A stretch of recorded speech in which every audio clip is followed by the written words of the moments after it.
और आज हैशटैग किस्सा में जो किस्सा मैं आपको सुनाने जा रहा हूँ उसका हैशटैग है जिंदगी। अपने माँ बाबा को देखकर मैंने प्यार करना सीखा था। उनके खूबसूरत रिश्ते को देखते हुए मैं बड़ी हुई थी। जो प्यार और समझ वो दोनों साझा करते थे, मैं हमेशा से वही चाहती थी कि मेरी जिंदगी में भी ऐसा ही कुछ हो। मैं 21 साल की थी उस वक्त मैं एक रिलेशनशिप में आ गई। उस रिश्ते में सारी खूबियां थी जो मैं चाहती थी। मैंने उस लड़के को अपने परिवार से मिलाया और सबने उसे खूब प्यार दिया। कुछ दिनों के बाद हम दोनों के परिवार भी आपस में मिले। ये सब बहुत जल्दी जल्दी और सीरियसली हो रहा था, लेकिन मैं बहुत ज्यादा प्यार में थी। हमने एक दूसरे को खूब सारे खत लिखे, कई फिल्में साथ में देखी और इसी तरह 3 साल निकल गए। जब मैं 24 की हुई तो उसने मुझे शादी के लिए प्रपोज किया। मैंने झट से हाँ कह दी। सब कुछ तो अच्छा था, लेकिन हमारी एंगेजमेंट होने के बाद वो बदल गया।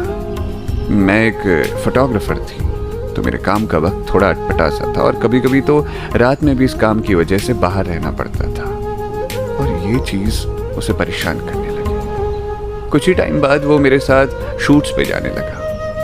मुझे थोड़ा अजीब लगता था, लेकिन फिर कुछ वक्त बाद हमने शादी कर ली। शादी की शुरुआत में मैंने काम से छुट्टी ले ली थी ताकि मैं अच्छे से सेटल हो जाऊं।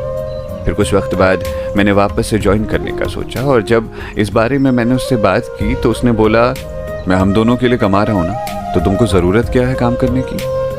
जब मैं ज्वाइन करने के लिए उसे वजह बताती कि ये मेरी ज़िंदगी है तो वो कहता, तुम इस घर की बहू हो और तुम्हारे पास जिम्मेदारियाँ हैं। मैं शांत रहती क्योंकि मैं नहीं चाहती थी कि हमारी शादी में कोई परेशानी आए, लेकिन फिर भी वो चाहता था कि मैं घर के सारे काम करूं। एक बार मैंने अपने हेल्पर को सब्जी काटने को बोला तो उसने ये बोलकर मना कर दिया कि भैया ने मना किया है। और जब मैंने उससे कहा कि ये वो जिंदगी नहीं है जो मैंने चाही थी, तब उसने कहा कि मेरी परवरिश ही खोखली है। अगली बार जब मैंने रोटियां बनाई थी और वो जल गई थी तो उस वक्त उसने मुझे पूरी रात खड़े रखा और मुझे सोने नहीं दिया। उसका कहना बस ये था कि ऐसे ही सीखोगी तुम।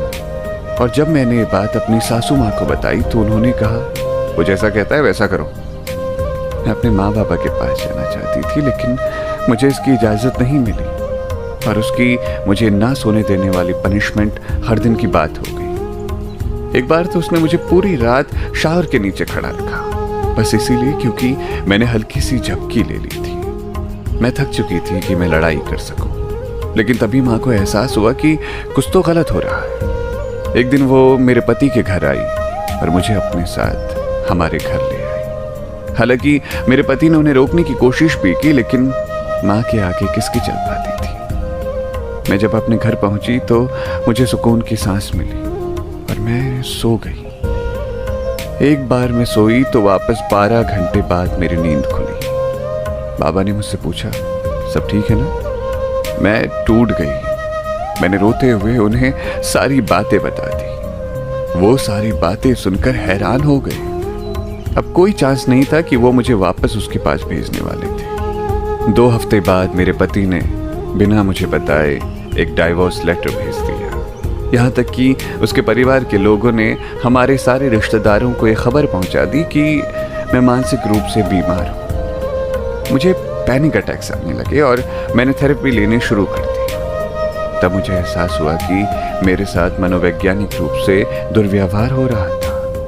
हर सेशन के साथ मैं ठीक होती गई और 6 महीने बाद मैंने वापस से अपना काम करना शुरू कर दिया। मैं तो भूल ही गई थी कि फोटोग्राफी करना मुझे कितना ज़्यादा पसंद था।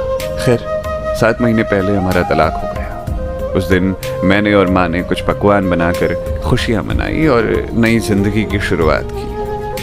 कुछ लोग ऐसे थे जिन्होंने मुझे नीचा दिखाने के लिए ये कहा कि अब क्या होगा बेचारी का, बेचारी बच्ची।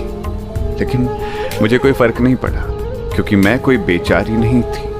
मैंने बहुत कठिन तरीके से सब चीज़ों से निकलना सीख लिया था और ये जान लिया था कि कोई भी व्यक्ति इतना ज़रूरी नहीं है कि वो आपकी पहचान और आपके काम को ख़त्म कर दे। इनफैक्ट मेरे काम ने मुझे ठीक करने का काम किया। शुक्र है अब मुझे लोग एक फोटोग्राफर के रूप में जानते हैं, किसी की पत्नी, प्रेमिका और बहू के रूप में नहीं। तो ये था आज का हैशटैग किस्सा।